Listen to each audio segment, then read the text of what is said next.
Pop quiz. Who's the whitest prophet in history? You're probably thinking Joseph Smith, founder of Mormonism, right?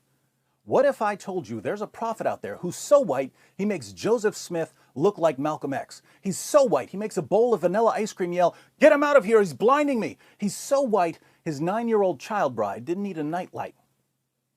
What if I also told you that this pale, pasty white prophet had black slaves and referred to Ethiopians as raisin heads? Would you call him a racist? Or would you give him yet another free pass because our expectations automatically drop to the floor whenever we discuss the Prophet of Islam?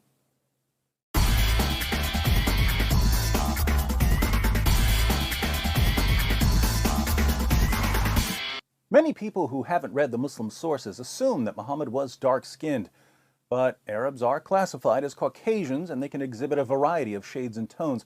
So if we want to know what Muhammad looked like, we'll have to go through some of the descriptions of his appearance found in the Hadith. Now, if Muhammad were sitting in a crowd of his fellow Arabs, how would we spot him? Sahih al-Bukhari, number 63. Narrated Anas bin Malik, while we were sitting with the Prophet in the mosque, a man came riding on a camel. He made his camel kneel down in the mosque, tied its foreleg, and then said, "Who amongst you is Muhammad?" At that time, the Prophet was sitting amongst us, leaning on his arm. We replied, "This white man reclining on his arm." "Hey, which one of you is Muhammad?" "This white Tom Willis-looking white guy leaning on his white arm, that's who." But let's keep reading about a prophet who makes the Brady Bunch look like NWA. Sahih Muslim, 6081. It was narrated that Abu Juhayfa said, "I saw the Messenger of Allah with a white complexion and some white hairs." White complexion with white hairs. Who knew that Anderson Cooper was a 7th century prophet? Sahih Muslim 6071. It was narrated from Al-Jurairi from Abu at-Tufail. I said to him, "Did you see the Messenger of Allah?" He said, "Yes, he was white with an elegant face." This guy's so white, he makes Queen Elizabeth look like Queen Latifah.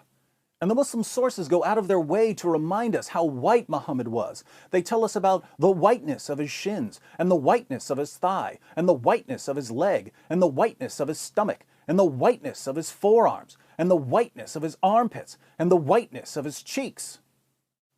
Based on these descriptions, a friend of mine who's a police sketch artist was able to put together a drawing of Muhammad. Have you seen this man? Kind of blends in with the whiteness of the paper. On a side note, to all my jihadi viewers, I can't figure out if this counts as a cartoon of Muhammad or not, but I don't really care. So, Muhammad was whiter than a bowl of Cool Whip, but when he wasn't busy being scooped onto a slice of apple pie, he was setting an example for his followers by keeping a tight rein on all his black slaves. Sahih al-Bukhari, 7263. Narrated Umar, I went to the house of the Prophet, and behold, Allah's Messenger was staying in a mashraba, and a black slave of Allah's Messenger was at the top of its stairs. I said to him, "Tell the Prophet that here is Umar bin al-Khattab." Then he admitted me.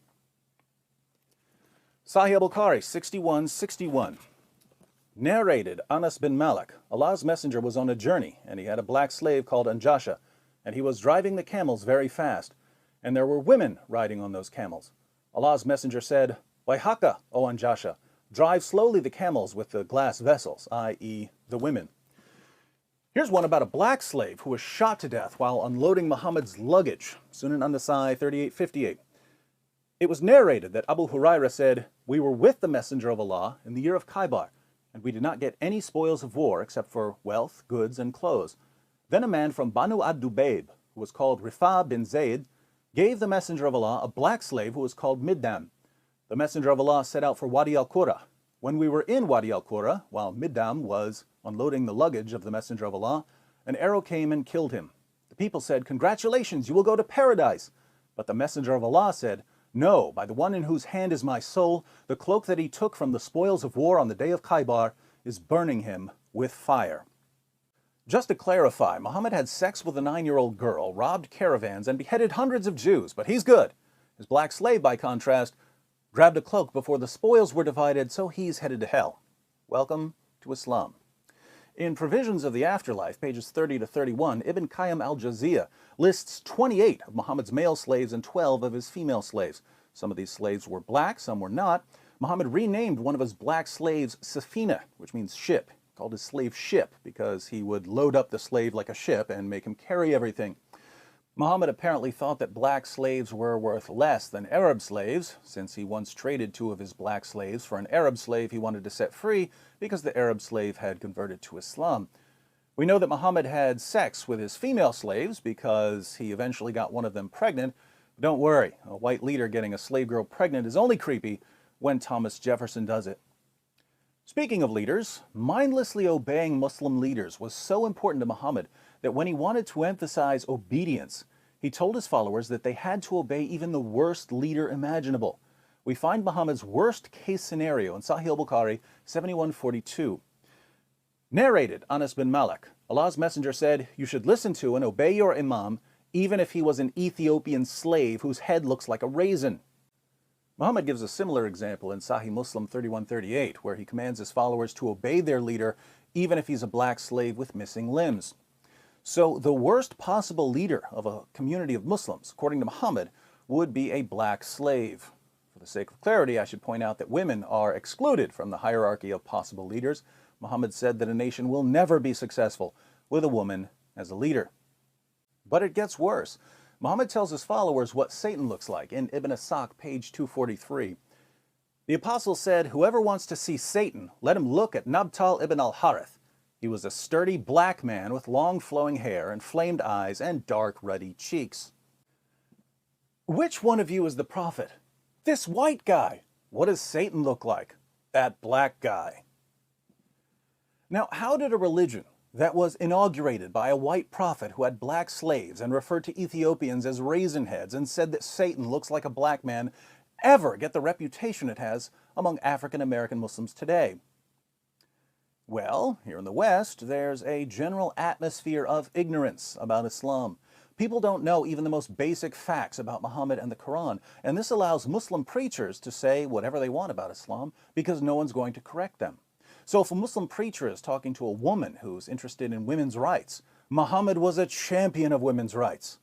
If he's talking to someone who has a high regard for science, the Quran is a scientific masterpiece filled with miraculous scientific insights that were only verified centuries later.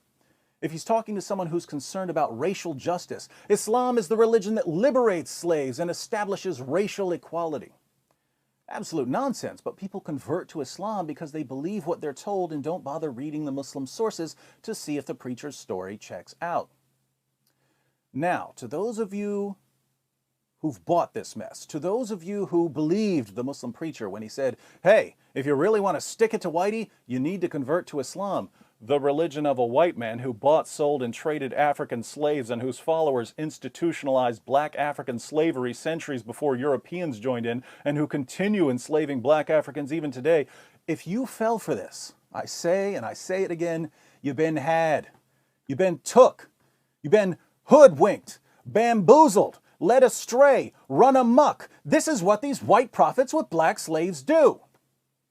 But now that you've seen what the Muslim sources say, now that you know you've been deceived, you have a choice. You can either leave Islam or you can continue serving a man whose descriptions in your most trusted sources make him completely indistinguishable from the Pillsbury Doughboy and whose teachings legitimized race-based slavery for 14 centuries. Just remember that if you continue honoring a slave trader who's about as dark as the cream filling of a Twinkie and who had black slaves and called Ethiopians raisin heads and said that Satan looks like a black man, you're not a freedom fighter or a social justice warrior or a champion of civil rights. You are the ultimate Uncle Tom. And in case you'd like to know how seriously they take Muhammad's whiteness in the Muslim world, I'll leave you with a quotation from Ash-Shifa, one of Islam's most popular and respected books on Muhammad's life and teachings. Ahmed ibn Sulaiman, Sahnun's companion, said that whoever says that the Prophet was black is killed. The Prophet was not black. Calling Muhammad a black man was a death penalty.